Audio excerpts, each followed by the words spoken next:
Good morning, everybody, and welcome to the Toon Review for today's, this morning's Newcastle United news, and of course, the press conference reaction as Eddie Howe has been speaking to the media ahead of the Liverpool game. Although you wouldn't really have thought that there's a game against Liverpool coming up, as most of the questions, of course, were linked to Alexander Isak. And you know what? I could see the frustration in Eddie's face. As soon as the first question was asked, he knew what was coming. And he kind of did look like he was getting frustrated, because he did say later on in the press conference, you know, it's a shame because this has taken away everything from the game on Monday. And look, whoever's to blame for that, I mean, it doesn't really matter. This has gone on for far too long now. The absolute farce needs to end. It needs to end. It's gone on too long. And I'm the opinion now where, you know what, this is just dragging on too long. And it's overshadowing everything. Everything to do with Newcastle United, this is completely overshadowing now. And it just needs to come to an end. Completely, in my opinion. Anyway, if you do enjoy the show this morning, guys, don't forget to give it a like. And of course, if you're new to the channel, please do subscribe. It is free of charge. All that we ask for is that you hit that notification bell so you never miss an upload or a live show. And of course, you can become a member. We've got some prizes to give out tonight on TTR Friday, but you have to be a member to be in it. So hit the join button, guys. It's our way of saying thank you for supporting the channel. And of course, super chats are available. The $ at the bottom of the live chat. That will also guarantee your comments to be read out live on the show, as Peter has done this morning. Thank you, mate. That was the Isak press conference. You wouldn't have thought that there was a massive game on Monday. I understand Isak is the hot topic, but the board should be answering Isak questions, not Eddie. Focus on the football. Agreed. RM Brittman, Eddie is a professional, but there was too much defending him there. When is he going to stand up for the club and call him out? He can't. He can't sit there in front of the press and just slag him off, or really say what I think Eddie really wants to say about the whole situation. We know Eddie Howe by now, and we all know that he is very diplomatic in front of the cameras. He always speaks very well. He speaks very true.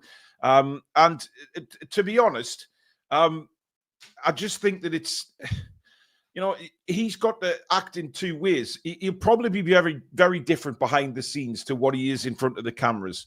And I just think when he's been asked questions by the press, he's got to give answers that, you know, just seem like he's supportive of everybody, not just Isak, but of the rest of the squad. And some of the questions that were aimed at him this morning, you could see that he just kind of wished that he wasn't there. And that's the impression I got. And you know what? I love Eddie Howe. I love the way he gives his answers. I just think that really somebody should have said before the press conference, you know, 1 or 2 questions on Isak. The rest, please ask about the game on Monday, because you know, this is a huge game against Liverpool, and we want to know, you know, how the team are feeling ahead of the game, how the manager's feeling ahead of the game, what's been the preparation, you know, what does he see us, how does he see us playing? You know, obviously he's not going to give tactics or anything away like that, but at least give us an idea of how Eddie and the squad are feeling. I don't blame the journalists either, guys, because it's the big story, and the journalists want the big story. So they're always going to come at that angle where the main headlines are. And the main headlines is Alexander Isak. And it's just such a shame. Brian Guest is a new member of the channel. Thank you very much, Brian. Much appreciated. Welcome to Members Club, my friend. Now, look, this has to come to a conclusion at some point, and I think Newcastle would rather it came to a conclusion before the end of the transfer window. You know, we can't go into deadline day with this all kicking off, because, you know, we just know that, you know, Liverpool will probably make a move for him. Let's be honest. I don't think this is done and dusted and out the way by any stretch of the imagination yet, but time is running out. I think there's 10 days left of the transfer window, or 10 days and 8 hours, whatever it is. There is real concern now about getting a striker in. And I was asked on Sky this morning about Nicholas Jackson. And to be fair, the guy who was on there, the Peterborough owner, spoke good sense. You know, it's what we've been saying all summer about Eddie Howe's skills to bring players on. How do we know that if we went for a Nicholas Jackson, that he's not going to transform him into a prolific Premier League striker? given his record of all these players that have come to Newcastle United and Eddie Howe has made into players. So I genuinely believe, it kind of convinced me, just go and get them. Go and get them and let Eddie Howe work with them. Whether it be Strand Larsen, whether it be Nicholas Jackson, whoever it may be, we need a striker. We need somebody in the middle who's going to be that physicality, who's going to be that focal point. As well as Anthony Gordon plays and as good as a footballer he is, he's not a striker. And, Eddie was asked about Anthony Gordon this morning, and he did back Anthony Gordon. Of course he did, saying that he gives us a different avenue to what maybe a normal striker would give you. And I can understand where he's coming from with that. But what also needs to be taken into account here is he's not going to say, well, we're struggling up front. We're struggling with this. We're struggling with that. It's never going to happen. What is going to happen is he's going to sit there and big up Anthony Gordon in that position. So, I just think time has come now. Time has come now where we need somebody, where we absolutely need somebody in there. And it would give everybody a lift. I don't care who it is. We just need a lift to know that we've got at least one striker going into this bloody season. Eddie's sitting there this morning convinced that he can reintegrate Alexander Isak back into the side. And truly, if that happens, the man has worked an absolute sodden miracle in my eyes. An absolute miracle if he reintegrates Alexander Isak. And I just think, he's got the players to deal with. He's got the fan. Eddie said the fans, he was asked about would the fans forgive Alexander Isak. It's not for Eddie to answer by any stretch of the imagination, guys. It really isn't. It's not for Eddie to answer. But he said that, yes, he does believe that he can do that by performances on the pitch. But how are we going to trust this guy? This has been the point that a lot of people have made now for weeks and weeks. How do we trust him? That he's given everything he can for that black and white shirt, for the badge, for the club, for the fans, etc. It amazes me because I don't think we can. That's just my opinion. There is fans out there who believe he can be reintegrated. Fair enough. No problem at all with that opinion either. I just don't know how he does it. I really don't. Ian Fleming, thank you for a super chat. When do you start your new job on Sky, Paul? You were great. Better than them that work for them. Thanks, mate. He actually said that in twice, but I do appreciate that, Ian. Thank you very much. Look, he was asked, he did say he made some points about the game. He went on to say the first home game is always going to be electric, under the lights. Evening games are always really special for us. I have no doubt this will be a really passionate display from the home support. We need to use that, but not be reckless with it. And we've got to concentrate and deliver our game plan. But using the energy from the crowd will be vital for us. Now, we spoke on the preview show last night about the crowd and the atmosphere, but also about discipline. And, how we need to react to the crowd, but also stay very disciplined throughout the game. Not go out there, get silly yellow cards or anything like this. Because if we get yellow cards early in the game, it sets a bad precedent for the rest of it. It means that we've got to stand off and not make tackles that sometimes are there to be made. Because you've got in the back of your mind, I'm on a yellow card here. If I mistime this, I'm off.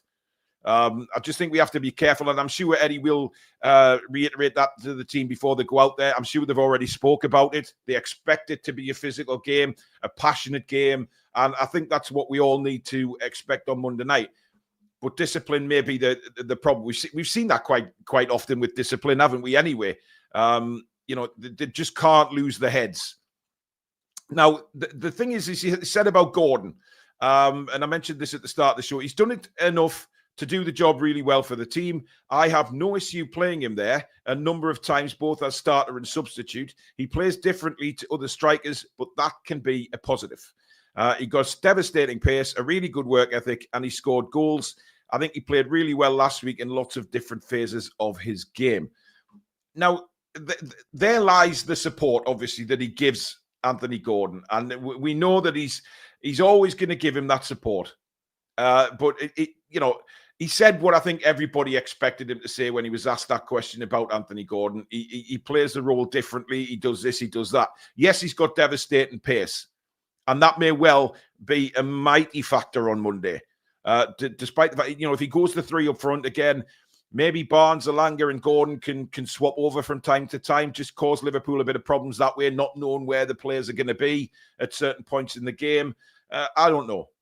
We just have to wait and see on that one. But, Eddie, I think he knows, and he was asked about the striker. I do believe that Newcastle will make a move very shortly. They have to. They simply have to.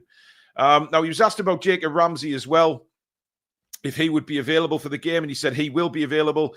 We've still got training sessions to go before the game, but he's in a good place and is really impressive in his first couple of days. Really, really good technically, very intelligent, and I think he'll add a lot to the team. He has standout qualities. It's a brilliant signing for me, Jacob Ramsey. Absolutely brilliant, brilliant signing. And I can see him doing really well for Newcastle United. I don't think he'll start the game by any stretch on Monday. Obviously, we don't know what Eddie Howe's tactics are going to be, whether he goes 5 at the back, whether he goes 4 at the back. But Jacob Ramsey is one of these players that you can't wait to see. He's done really well at Villa, and he's moved to Newcastle United now with the full intention of improving his game under Eddie Howe. He said that in his interview. He really believes Eddie can take him to that next level and international and things like that. So Jacob Ramsey is a fantastic signing. Luca has been a member for 35 months now. Thank you, mate. I was a little surprised Eddie admitted to Lee Ryder he'd had a convo where Isak told him he wanted to leave. Media and LFC fans will be all over it. Yeah, that I'm not so sure if Eddie meant to say that. I think that was a little bit of a slip-up. But look, the convo with Eddie could have been, well after this all broke loose anyway. This could have been, he said he spoke to Isak. Last time he spoke to him was about 6 or 7 days ago. That could have been the conversation then, saying, "Look, Eddie, I want to leave." And that's why Eddie keeps saying there is a stalemate between the two parties. Yes, he'll welcome Alexander Isak back. However, there is a stalemate quite clearly between the two parties. He hasn't spoke to Isak this week, so he's nowhere near reintegration. Nowhere near.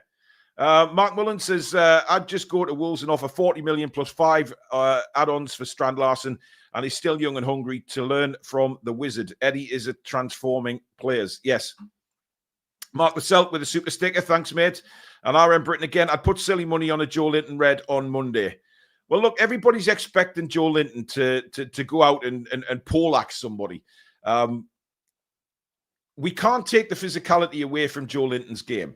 And we all know that as Newcastle United fans. That is a huge part of Joe Linton's game, is getting stuck in and being that physicality in midfield. And we don't want to take that away, but we don't want him to go over the top with it. And I think Eddie will...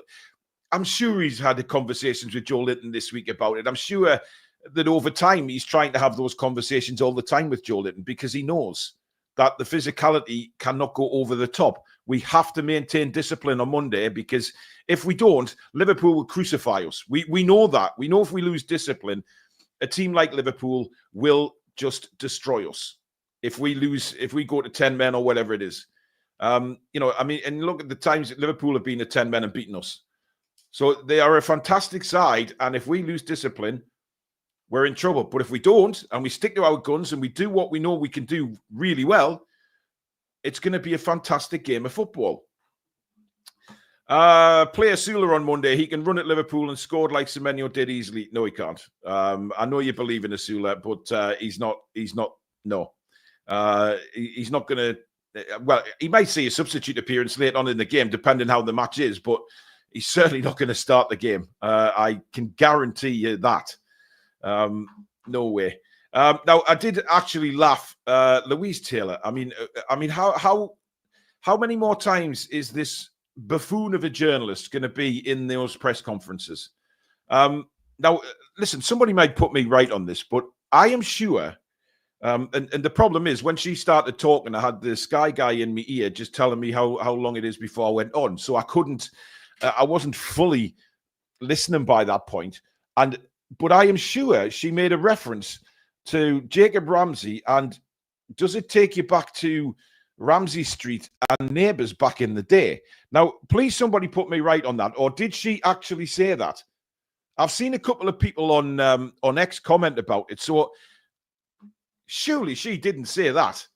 I mean, But I'm sure she did. I had my earpiece in one ear and listening in to the press conference with my other ear. But I am sure she asked about neighbours. And what in the holy heaven has that got to do with anything? And I know she was actually told she was cut off as well, because she, as usual, she blabbed on way past her time.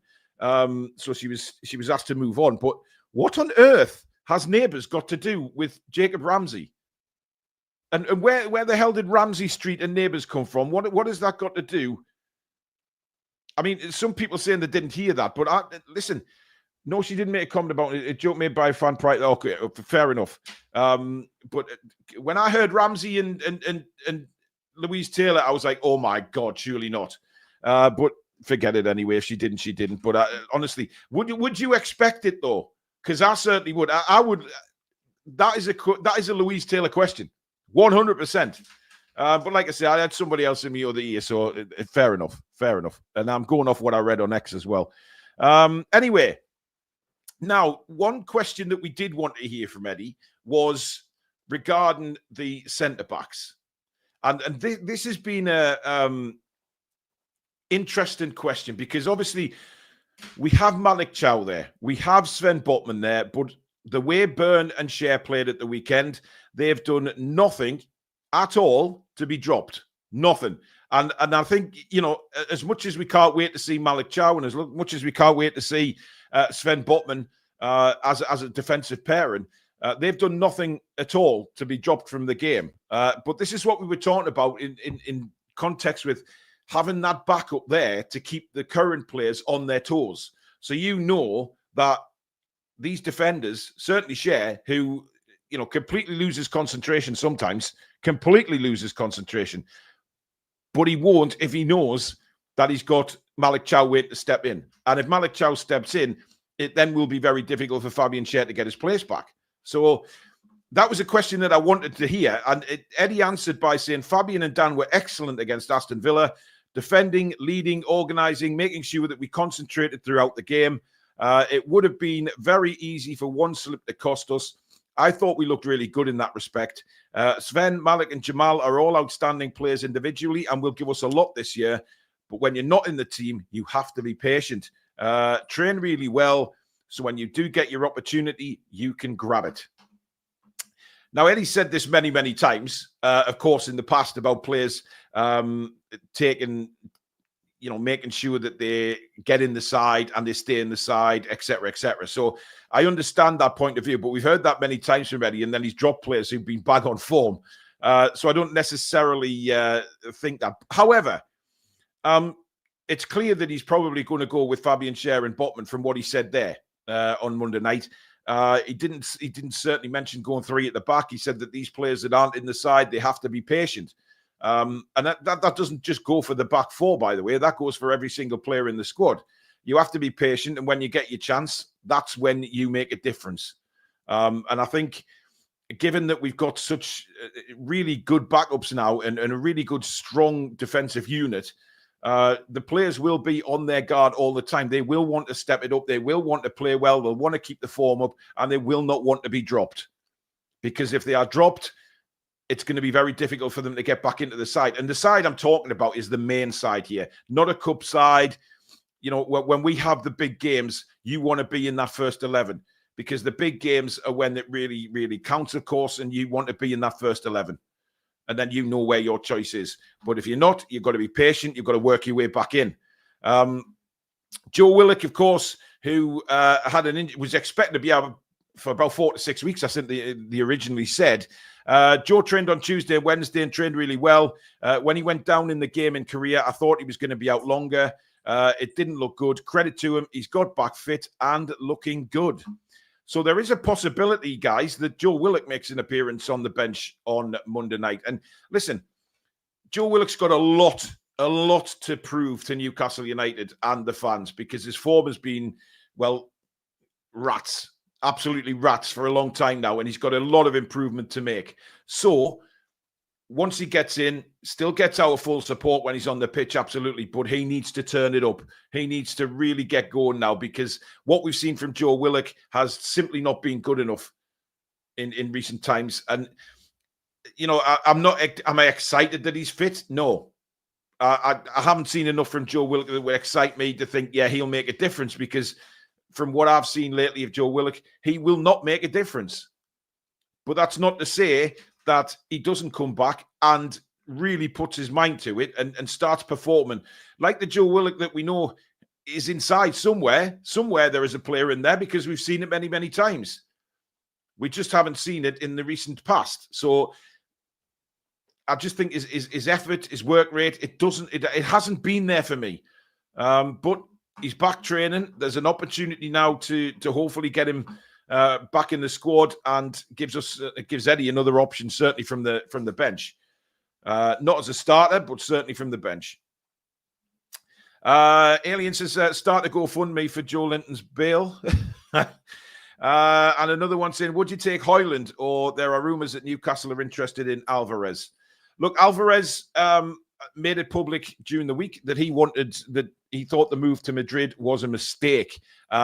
Sensational interview, really, saying that you know, he thinks it's the wrong move. He clearly wants to come back to the Premier League, and it's all about money, though. I mean, how much would Atletico Madrid want for somebody like Alvarez? What would his wages be? You know, we know that's a huge stumbling block for Newcastle United. Whatever you think of things, that is a massive stumbling block for the football club, is trying to get these wages done. For me, I mean, look, we have to get somebody in, whether it be a Jackson, whether it be a Larson, and then we have to put our faith in Eddie Howe. And this is what the point that was trying to be made to me this morning, you know, was Eddie Howe is a magician at bringing players on. So we as fans, we have to put the trust in Eddie Howe to whichever striker that he does bring in is going to be turned around by Eddie Howe. If it's Nicholas Jackson, Eddie Howe will work with him and bring him on and bring him into that striker. Look, there's definitely a striker in Nicholas Jackson, without a shadow of a doubt. And, you know, we have to look at Eddie and say, right, let's put our faith in Eddie. Let's make sure that we give him time. And whoever it may be. Hoyland, I mean, look, Rasmus Hoyland is a fantastic player, or was a fantastic player, before he went to Manchester United. He has since fallen off a cliff. However, is that the Manchester United effect, or is that the player just not good enough? Is he good enough for the Premier League physicality, for starters? Is he actually one of those players that is going to, you know, cope with the rigors of the Premier League? I'm not sure he is. Jackson's bulky, Jackson's physical. He would do a job. Definitely Larson, he would do a job as well. So there is players out there who we know can do a job for Newcastle. No doubt about that. But let's just put our faith in the manager, because he is renowned for bringing players on. And, you know, whenever we sign anybody, it'll be whoever we sign as a striker, there's going to be doubts about.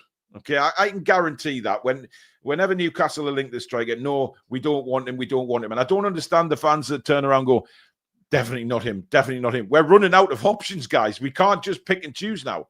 So whoever we do bring in, we need to support, we need to give the backing, and we need to give them a little bit of time. Time is something we don't necessarily have, because we need points on the board. However, we know that moving to a new club can be a very difficult situation for a player, and we know they need to settle in quickly. But with the help of the fans, the manager, the current squad, I think that whoever does come in as a striker will hit the ground running. I genuinely do believe that. If you're asking me who I would go for out of Hoyland, Larson, and Jackson, at this present time as I sit here, it would be Larson.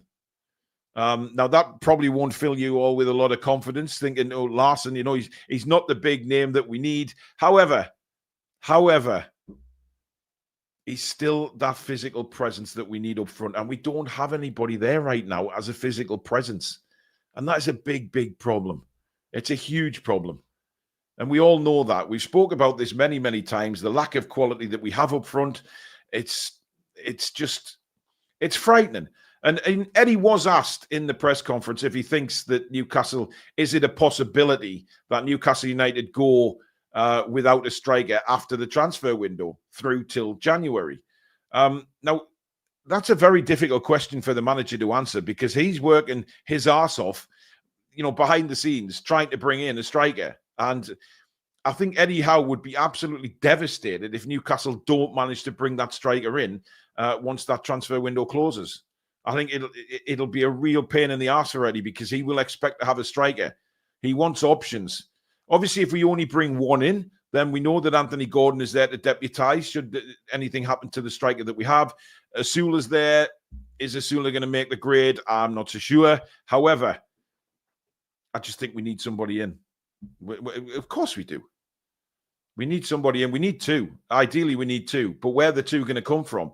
This Vissa situation is just dragging on and dragging on. Second bid rejected. Are we going to go in with another offer? Because I don't think we're going to match what Brentford want for him. Are Brentford playing games to the point where they believe, they've put the price up to 60 million? Who's to say that if Newcastle go in with 60, Brentford aren't going to turn around and say, nah, you know what, we want 70. That's the way the transfer window has gone for us this season. It's either, it's just ridiculous. Players, and the problem we've got is, guys, and everybody knows this out there, is that we are now desperate for a striker. And if we approach teams and say, oh, how much for such and such, are those teams going to look at it and say, well, hang on, Newcastle are desperate here, we can get a little bit of extra money? Or are you of the opinion that just go and ask how much the want for the player and fucking pay it? So, that's just the way it goes. Do we now are at the stage of saying, right, let's pay the money, just sod it, even if they're, way overpriced? Do you pay £60 million for Vissa? Do you pay £60 million for Strand Larsen? Do you pay £70 million for a Nicholas Jackson? Strikers these days don't come cheap, without a shadow of a doubt they don't. But when they're being overpriced like that, are we at a stage now where we have to go and say, yeah, we'll pay it. Just tell us how much you want, get the deal done, and, we'll get it sorted. I mean, look, I genuinely believe that we will sign a striker. Whether it's two or not, I don't know. But I think Newcastle United certainly will not go into the rest of certainly before the January transfer window, without a recognised striker. I just don't think we can do that. Not with the games we've got coming up. And as Eddie alluded to in the conference, once this first international break is out the way, it really starts. The fixtures are non-stop. Now, that's great for us as fans. That's what we want. We want to see games more than anything else. But we also want a squad that can cope with them games, and we don't get into a situation where, we get an injury crisis and all of a sudden there's 10 players out injured and we don't have a squad. We've seen that. We've been there. We've done it before. We can't do that anymore. They need to learn lessons from that. And, JV, I agree with you. 1 year on Vissa's contract, 35 million tops. But we've offered the 35 million and they've turned it down. Gaz says they're talking about paying 60 million for Larsen. Surely you just pay the money for Vissa. I can't argue with that. If we're going to pay 60 million for Strand Larsen, then why aren't we just paying it for Vissa? The problem is, I think Vissa is 28 and Strand Larsen's just turned 25. So Larsen's got a lot more years on Vissa. And of course, Vissa would be away. I think he goes away with the AFCON. So Strand Larsen doesn't. Because we don't want to be left in a situation again where, we're missing a striker for weeks on end because he's at the AFCON and we don't have any cover. And especially by the time you get to the AFCON, we may have picked up injuries. We may have picked up suspensions.